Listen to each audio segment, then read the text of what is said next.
The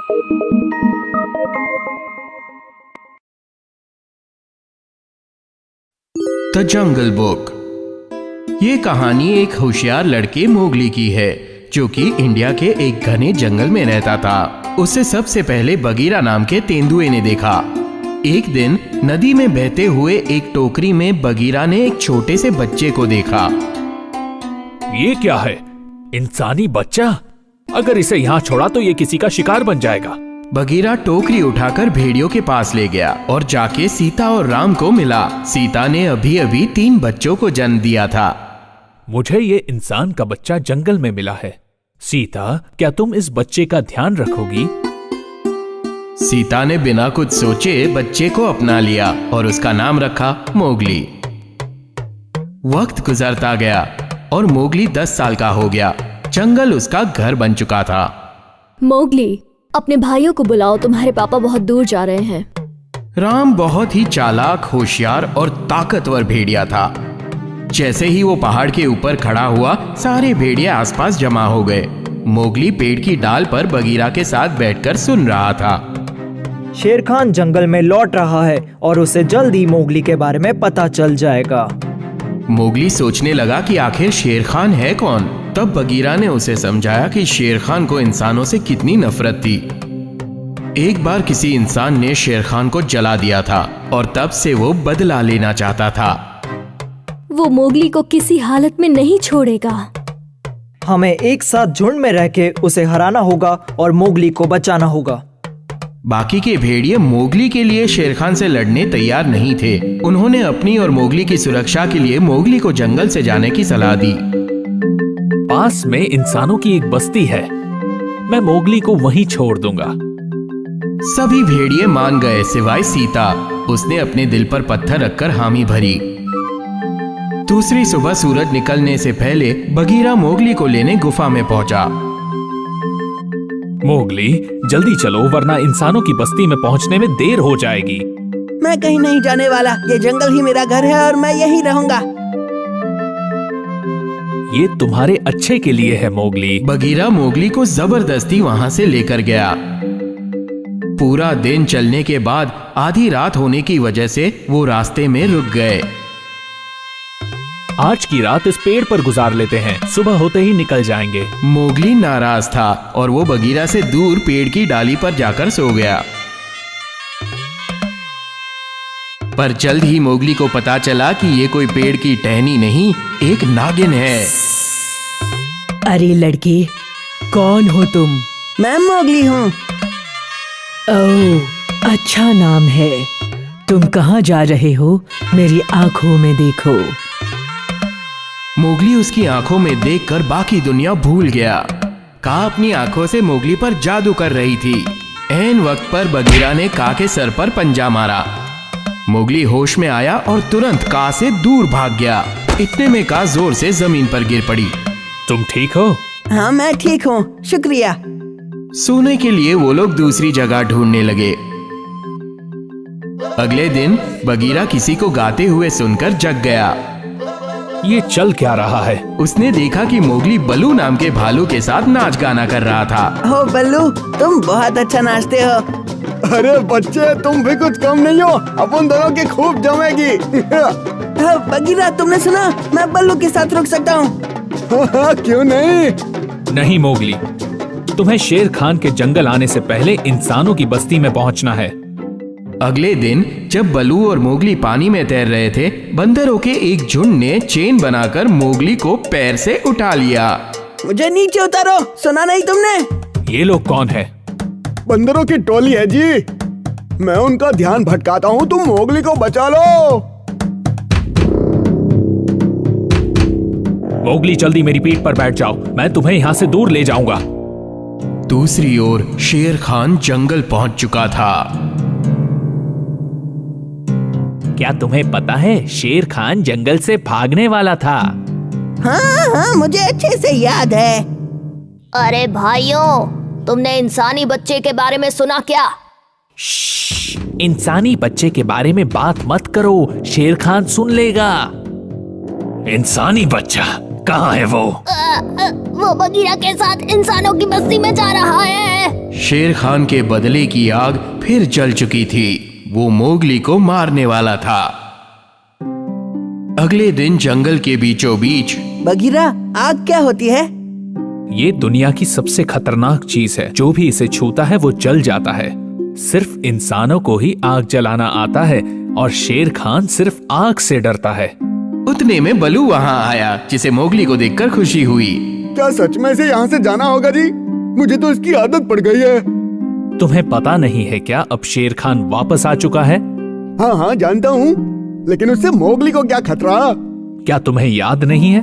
इंसानों के आग लगाने की वजह से शेर खान की चमड़ी जल गई थी और अपनी इज्जत बचाने के लिए वो यहाँ से भाग गया। ओह हाँ जी हाँ जी हाँ, अब याद आ गया। मोगली, बेहतर यही होगा कि तुम ये जंगल छोड़ दो। लेकिन बल्लू, मुझे लगा तुम मेरे दोस्त हो और मेरा साथ दोगे। मोगली को बहुत गुस्सा आया। वो भागकर एक गुफा में जाकर छिप गया। बदकिस्मती से वो शेर खान की गुफा थी। आखिरकार हम मिल ही गए। मैं तुमसे नहीं डरता, मैं तुम्हें हरा दूंगा शेर खान। मोगली कभी शेर खान से मिला नहीं था, पर वो जानता था ये वही है। पता है मैं कौन हूँ?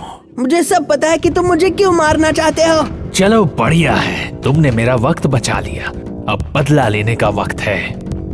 शेर खान ने मोगली का पीछा किया और दोनों ज्वालामुखी पर्वत पर पहुंचे। जैसे ही वो पर्वत तक पहुंचे, शेर खान ने मोगली का रास्ता रोक दिया।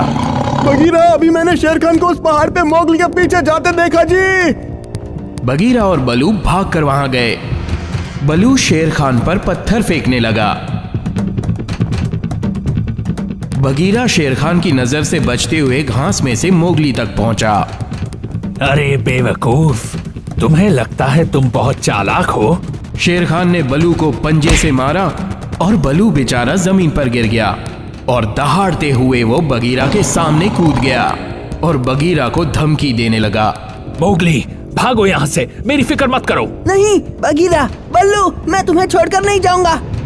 अचानक जमीन कांपकर फटने लगी। ज्वालामुखी फट रहा था। आसपास की घास में आग लग गई और वो जल्दी फैलने लगी। क्या इसे आग कहते हैं? मोगली भागो। शेर खान ने आग देखी और वहीं जम गया। वो भूल नहीं सकता था वो दिन जिस दिन वो आग में जला था। मोगली ने जलती हुई एक टहनी उठाई और शेर खान की तरफ बढ़ा। मोगली रुक जाओ, तुम क्या करने वाले हो जी? सुनो शेर खान, आओ हमला करके दिखाओ। शेर खान ने मोगली की तरफ तेजी से भागकर उस पर छलांग लगाई और मोगली शेर खान को मशाल से डराता रहा।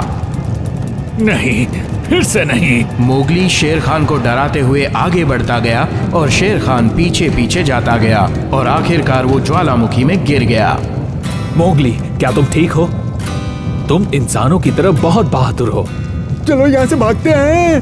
तीनों नदी के किनारे पहुंचे और अपने हाथ पैर धो लिए। बगीरा, अब मुझे इंसानों की बस्ती में नहीं जाना पड़ेगा ना, मुझे यही रहना है। अरे मोगली, तुम तो हमसे कभी भी मिलने आ सकते हो। सुन ले छोटे, कोई टेंशन नहीं है, तुम मेरे साथ रह सकता है। जब वो शेर खान के हार की खुशी मना रहे थे, तब किनारे पे उन्हें कुछ सुनाई दिया। ये कौन है जी? अरे वो देखो, हम इंसानों की बस्ती में पहुंच गए। मोगली ने एक लड़की को पानी भरते हुए देख लिया और बस देखता रह गया। मोगली ने पहले कोई इंसान नहीं देखा था। वो तैरकर दूसरी ओर गया। पहले तो लड़की घबरा गई, पर फिर वो मोगली के बारे में जानना चाहती थी। अरे सुनो, मन बदल लिया क्या? मोगली के लिए अच्छा होगा कि वो इंसानों के साथ रहना सीख जाए। वो लड़की का पीछा करते हुए इंसानों के गांव में चला गया और अपनों के साथ सारी जिंदगी खुश रहा।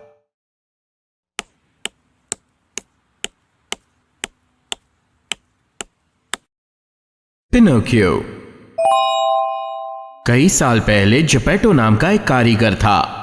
एक बार जपेटो अपने घर पर अपने दोस्त के दिए हुए लकड़े के टुकड़े से एक गुड्डा बना रहा था। मैं अपने पपेट का नाम पिनोकियो रखूंगा। जब जपेटो ने पिनोकियो पे आगे काम किया, उसने एक आवाज सुनी। आउच, थोड़ा आराम से करिए। अरे ये बोल कैसे सकता है? जपेटो बहुत ही उत्साहित हुआ। जब उसने उसके बाल और आंखें बनाई तो आंखें उसे घूर रही थी। पर असली कमाल तो तब हुआ जब जपेटो ने उसका नाक बनाया। उसकी नाक लंबी हो रही थी और बढ़ती चली जा रही थी। जपेटो के काटने के बावजूद वो उतनी ही लंबी रहती। बदमाश लड़के, जब भी मैं कुछ बोलने जाता हूँ तुम मुझे चिढ़ाते हो। जब मैं तुम्हारे हाथ पकड़ता हूँ तुम मेरे औजार छीनते हो, और जब मैं पाँव पकड़ता हूँ तो मुझे लात मारते हो। पिनोकियो उठकर पूरे कमरे में इधर उधर भागने लगा। अरे बदमाश लड़के, रुक जाओ, नहीं तो मैं तुम्हारे हाथ पाँव फिर से निकाल दूंगा। मुझे पकड़िए। पिनोकियो ने जपेटो से माफी मांग ली और जपेटो ने इसे माफ भी कर दिया और उसके लिए नरम मुलायम कपड़े से सूट बनाया, पेड़ की टहनियां काटकर जूते बनाए और एक छोटी सी सुंदर सी हैट भी। ओह, ये सब कितना बढ़िया है। मैं आज से आपको पापा बुलाऊंगा। वक्त बीतता गया और एक दिन पिनोकियो अपने पापा के पास आया।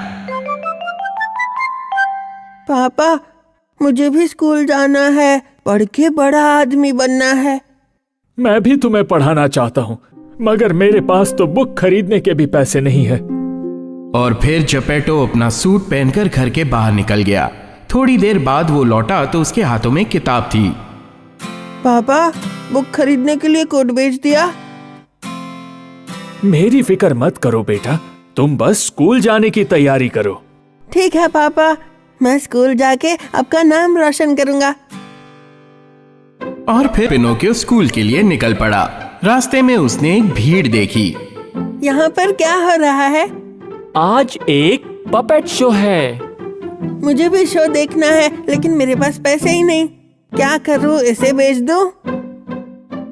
पिनोकियो ने अपनी किताब रद्दी वाले को बेचकर टिकट खरीद ली। वहां उसने बहुत सारे पपेट्स देखे। उसी वक्त उनका पपेट मास्टर जियोवानी अंदर आया। सुनो, ज्यादा मस्ती करने की जरूरत नहीं है, समझे? खेल खत्म होते ही जियोवानी घर पे खाना खाने गया। उसके साथ बाकी पपेट्स भी निकल पड़े। मुझे बॉनफायर लगाने का मन हो रहा है। मैं उस पिनोकियो को इसके लिए इस्तेमाल करूंगा। इधर आ बच्चे, मुझे खाना बनाने के लिए कुछ लकड़ियां चाहिए। ओ प्लीज नहीं, पापा मुझे आकर बचाइए। अरे, तुम्हारे पापा भी हैं? हाँ सर, वो मुझसे बहुत प्यार करते हैं। ठीक है, मैं कोई और पपेट इस्तेमाल करूंगा। लुईजी, जल्दी हार्ले क्विन को लेकर आओ। हार्ले क्विन तो एक बच्चा है। अगर ऐसा है तो मुझे इस्तेमाल कीजिए। तुम एक अच्छे बच्चे हो पिनोकियो, मैं तुम्हें छोड़ दूंगा। आओ, मुझे अपने बारे में कुछ बताओ। फिर पिनोकियो ने अपनी कहानी सुनाना शुरू किया। तुम्हारे पापा एक अच्छे इंसान हैं। ये लो कुछ सोने के सिक्के और उनके लिए एक नया सूट खरीद लो। आपका बहुत बहुत शुक्रिया। घर लौटते वक्त पिनोकियो एक जंगल से गुजरा, जहां उसे एक अंधी बिल्ली और एक चालाक लंगड़ाती लोमड़ी मिली। पिनोकियो ने उन्हें सिक्कों के बारे में सब कुछ बताया और चालाक लोमड़ी और बिल्ली ने उसे लूटने का प्लान बनाया। मैडम कैट, जरा इन्हें उस सोने के सिक्कों के जादुई पेड़ के बारे में तो बताइए। ठीक है, बताती हूँ। ये सीक्रेट हम सिर्फ तुम्हें बता रहे हैं, लेकिन अभी हमारे साथ चलो और नई दोस्ती का जश्न मनाते हैं। अगले ही दिन लोमड़ी और बिल्ली पहले से ही वहां से निकल चुके थे, इसलिए वहां खाने और रुकने के पैसे पिनोकियो को देने पड़े। जैसे ही वो बाहर निकला, उसने एक अजीब आवाज सुनी। रुक जाओ, पैसे दे दो वरना मारे जाओगे। वो आवाज चालाक लोमड़ी और अंधी बिल्ली की थी। पिनोकियो ने चालाकी से वो सिक्के मुंह में छुपा लिए ताकि लोमड़ी और बिल्ली को वो ना मिले। उन्होंने पिनोकियो को एक रस्सी की मदद से उसे पेड़ से लटका दिया। अगर तुम्हें नीचे आना है तो सिक्के दे दो, हम अभी आते हैं। पापा, मेरी मदद कीजिए। एक परी ने पिनोकियो की आवाज सुनी और उसकी मदद के लिए एक ईगल और डॉग को भेजा। जाओ, उसकी रस्सी को काट के उसे नीचे उतारो और उसे यहाँ मेरे पास लेकर आओ। अगले दिन जब पिनोकियो उठा तो वो एक नरम मुलायम बिस्तर पे था। कुछ कड़वी दवाई पीने के बाद उसकी तबीयत ठीक हो गई। तुम यहाँ पर कैसे पहुँचे? पिनोकियो ने अपनी कहानी शुरू की, पर एक झूठ बोला कि सिक्के चोरी हो गए हैं, जबकि सिक्के उसी के पास थे। जैसे ही पिनोकियो ने ये झूठ कहा, उसकी नाक बड़ी होने लगी। ओहो, मुझे पता है तुम झूठ बोल रहे हो, क्योंकि मैं देख सकती हूँ कि तुम्हारी नाक बड़ी हो रही है। मुझे माफ कर दीजिए। अरे कोई बात नहीं, लेकिन आज के बाद कभी झूठ मत बोलना। ये लो सोने के सिक्के, इन्हें अपने पापा को दे दो और फिर कभी बेवकूफी मत करना। पिनोकियो फेरी का शुक्रिया अदा करके वहां से निकल गया। रास्ते में फिर से उसे बिल्ली और लोमड़ी मिली और उन्होंने सिक्कों का पेड़ उगाने के लिए पिनोकियो को मना लिया। पर अगले दिन वो सिक्के चोरी करके रफू चक्कर हो गए और पिनोकियो खाली हाथी घर लौट गया। पापा मुझे माफ कर दीजिए, मैं बहक गया था। चपेटो ने अपने बेटे को माफ कर दिया और पिनोकियो ने स्कूल जाना शुरू कर दिया। लेकिन अफसोस, एक बार फिर वो कार्लोस की बातों में आ गया, जो अपने स्कूल का सबसे शरारती बच्चा था। हे पिनोकियो, कहाँ जा रहे हो? मैं तो स्कूल जा रहा हूँ। अरे टाइम वेस्ट मत करो, मेरे साथ टॉयलेट चलो। वहाँ कोई पढ़ाई नहीं करता और आज रात वहाँ कुछ खास होने वाला है। कुछ ही देर में वहां एक बड़ी सी बग्गी आई, जिससे ढेर सारे डोंकीज ढो रहे थे। पिनोकियो और कार्लोस अंदर चढ़ गए। ये टॉयलेट हम आ रहे हैं।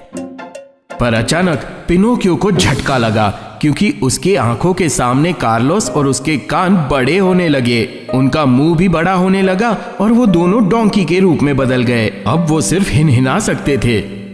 बाजार में कार्लोस को एक किसान ने खरीद लिया और पिनोकियो को एक सर्कस के मालिक ने, और उसे सर्कस में काम करना पड़ा। एक दिन करतब करते करते पिनोकियो का पैर फिसला और वो गिर गया। अफसोस, अब लंगड़े डोंकी को कौन पसंद करता। पर एक दिन एक बूढ़ा आदमी उसे खरीदना चाहता था, क्योंकि वो उसकी चमड़ी से गांव के मनोरंजन के लिए एक ढोल बनाना चाहता था। पिनोकियो फूट फूट कर रोने लगा। उसके मालिक ने उसको दरिया किनारे ले जाकर पत्थर से बांधकर दरिया में फेंक दिया, ताकि वो उसकी चमड़ी का ढोल बना सके। पिनोकियो मदद के लिए फेरी को जोर जोर से बुलाने लगा। प्लीज फेरी, मुझे आखिरी बार माफ कर दीजिए। मैं आज के बाद ऐसी बेवकूफी कभी नहीं करूंगा, सच्ची। लगता है पिनोकियो मुसीबत में है, वो मुझे बुला रहा है। ओहो, ये लड़का। मम्मी फिश, मेरी बात सुनो। पिनोकियो समुद्र में फंसा हुआ है, तुम जल्दी से जाओ और उसे बचा लो। Thank you mummy fish. मछली ने पिनोकियो की डोंकी वाली खाल खा ली और वो फिर से एक जीता जागता पपेट बन गया। पर पिनोकियो की कहानी यहाँ खत्म नहीं होती। उसके बिल्कुल पीछे एक बड़ी सी शार्क आ गई। पिनोकियो ने जोर जोर से तैरने की कोशिश की, पर एक बड़ी सी लहर ने पिनोकियो को शार्क के मुंह में ढकेल दिया। कितना अंधेरा है, यहाँ कोई है? मेरी मदद करो। अचानक उसे एक रोशनी दिखी और वो उसके पास गया। पापा, क्या सच में आप हैं? मेरे बच्चे, मुझे नहीं लगा था मैं तुम्हें देख पाऊंगा। तुम मुझे जमीन पर नहीं दिखे, इसलिए मैं तुम्हें ढूंढता हुआ समुद्र में आ गया। लेकिन तूफान की वजह से मुझे इस शार्क ने खा लिया। ओह पापा, अच्छा हुआ हम दोनों जिंदा हैं। चलिए अब यहाँ से बाहर निकलते हैं। पिनोकियो और उसके पापा ने बाहर निकलने की कोशिश की, पर शार्क के दांत देखकर वो डर गए। खुशकिस्मती से शार्क अपना मुंह खोलकर सो रही थी। मौका मिलते ही पिनोकियो और उसके पापा दरिया में कूद गए और तैरकर किनारे पहुंच गए। पापा, आपको तो बुखार है, आप यहाँ आराम कीजिए, मैं आपके लिए कुछ खाने को लाता हूँ। कोई ना कोई जरूर मदद करेगा। सर, मेरे पापा के लिए थोड़ा सा दूध मिलेगा? हाँ, तो पहले पैसे दो, फिर दूध ले जाओ। लेकिन पैसा तो नहीं है। ठीक है, तो सुबह से शाम तक मेरे यहाँ काम करो और बदले में दूध ले जाओ। बढ़िया, तो कल सुबह से काम पे लग जाओ और ये लो, अपने पापा को ये दूध दे दो। पिनोकियो ने अपने पापा को दूध दिया और उसे काफी मेहनत करनी पड़ी। जल्द ही उसके पापा ठीक हो गए और वो दोनों घर के लिए निकल पड़े। पिनोकियो अब एक जिम्मेदार बेटा बन चुका था। वो अपने पापा की बाकी कामों में मदद करता था। एक दिन उसने सुना कि परी माँ बीमार है। पापा, फेरी मुसीबत में है। और पिनोकियो ने परी को कुछ पैसे भेजे। मेरा प्यारा पिनोकियो थोड़ा बुद्धू है लेकिन दिल का बहुत अच्छा है। एक रात पिनोकियो के सपने में परी माँ आई और उसे एक वरदान दिया। अगले दिन जब पिनोकियो ने शीशे में खुद को देखा तो उसके सामने एक भूरी आंख वाला स्मार्ट सा लड़का खड़ा था। पापा, ये देखिए। अरे बाप रे, मुझे यकीन नहीं हो रहा। तुम एक बेवकूफ और शरारती लड़के से एक समझदार लड़के बन गए हो। तुम बहुत अच्छे बच्चे हो। और इस तरह पिनोकियो एक सुंदर और समझदार लड़का अपने पापा के साथ हमेशा हमेशा के लिए खुशी से रहा।